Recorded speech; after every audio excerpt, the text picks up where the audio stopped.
कैसे हो अमित? मैं बढ़िया हूं। तुम चिंता में दिख रहे हो, क्या बात है? कल मेरी बहन ने मुझसे एक सवाल पूछा और मैं उसका जवाब नहीं दे सका। क्या सवाल है?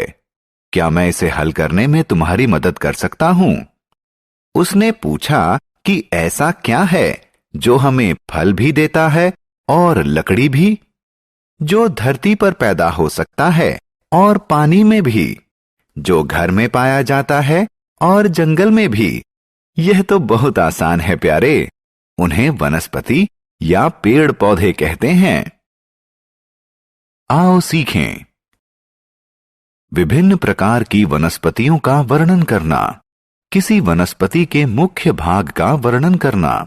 वनस्पतियों के मुख्य लाभ बताना। वनस्पति जीवन।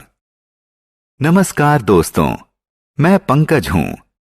क्या आप जानते हैं कि वनस्पति हमारे मित्र भी होते हैं, क्योंकि वो हमें भोजन और जीवन यापन के लिए जरूरी दूसरी कई सामग्री देते हैं। इसके अलावा वो हमें छाया भी देते हैं।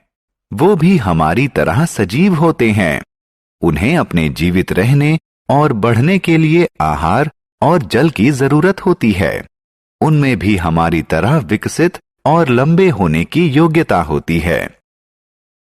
वनस्पतियों के प्रकार। बच्चों, हम अपने आसपास विभिन्न प्रकार के पेड़ पौधों को देखते हैं। हम देखते हैं कि कुछ पौधे लंबे होते हैं तो कुछ छोटे। जो पौधे बहुत लंबे और मजबूत होते हैं उन्हें पेड़ कहते हैं, जैसे आम, नारियल, नीम इत्यादि पेड़ हैं। जो पौधे पेड़ों से छोटे होते हैं उन्हें झाड़ियां कहते हैं, जैसे गुलाब या सूरजमुखी के पौधे। इनके अलावा कुछ वनस्पतियां बहुत छोटी होती हैं। इन्हें शाक कहते हैं। बैंगन और पालक शाक के उदाहरण हैं। बेल और लताएं। दोस्तों, यह जानकर आपको आश्चर्य होगा कि कुछ वनस्पतियां सीधी खड़ी नहीं हो सकती और उन्हें खड़े होने के लिए सहारे की जरूरत होती है। ऐसी वनस्पतियों को बेल और लताएं कहते हैं। बेल किसी सहारे के साथ बढ़ती है, जैसे कि मनी प्लांट। लताएं जमीन पर फैलकर बढ़ती हैं, जैसे कि कद्दू और तरबूज। वनस्पतियों के अंग। दोस्तों, आइए पौधों के विभिन्न अंगों की चर्चा करें। किसी पौधे के मुख्य अंग जड़, तना, पत्ते, फूल और फल होते हैं। आइए एक एक कर इन सभी के बारे में और जानें। जड़ पौधे का सबसे निचला अंग होता है। ये मिट्टी में विकसित होती है और पौधे को जल और खनिज प्राप्त करने में सहायता करती है।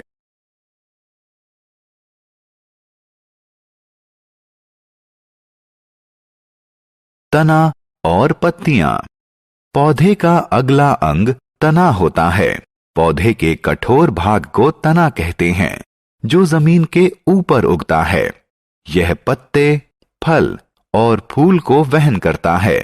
तना पौधों को सहायता भी देता है। दोस्तों, क्या आप जानते हैं कि तने का कौन सा भाग उन्हें फल तैयार करने में मदद करता है? बिल्कुल सही, पत्तियां करती हैं। पत्तियों का रंग हरा होता है और ये तने से उत्पन्न होती हैं। फूल और फल। दोस्तों, आइए अब हम पौधे के सबसे आकर्षक और सुंदर भाग यानी फूल के बारे में जानें। फूल विभिन्न रंगों और प्रकार के होते हैं, जैसे सूरजमुखी, गुलाब या डहेलिया इत्यादि। मैं जानता हूं कि आप में से ज्यादातर लोग फल पसंद करते हैं। पौधे के रसदार भाग को फल कहते हैं। फल विभिन्न आकार, प्रकार और रंग के होते हैं, जैसे केला, आम, सेब या संतरा।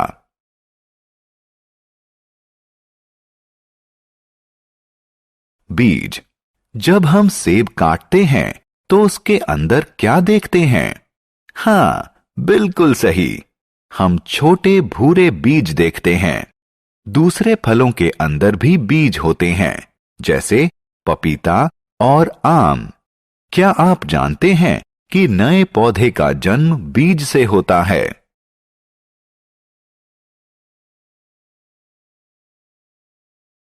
वनस्पतियों का उपयोग।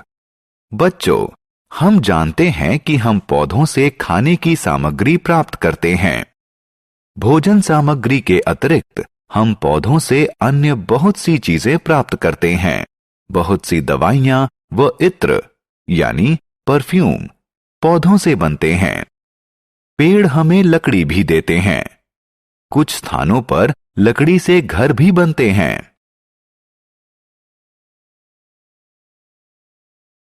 आओ खेलें।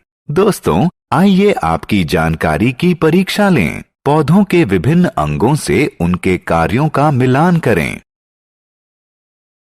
हमने क्या चर्चा की? हमारी ही तरह पौधे भी सजीव होते हैं।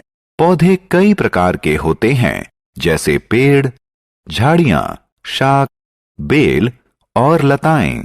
पौधे हमें भोजन, लकड़ी, तेल, दवाई और सांस लेने के लिए ताजा हवा देते हैं।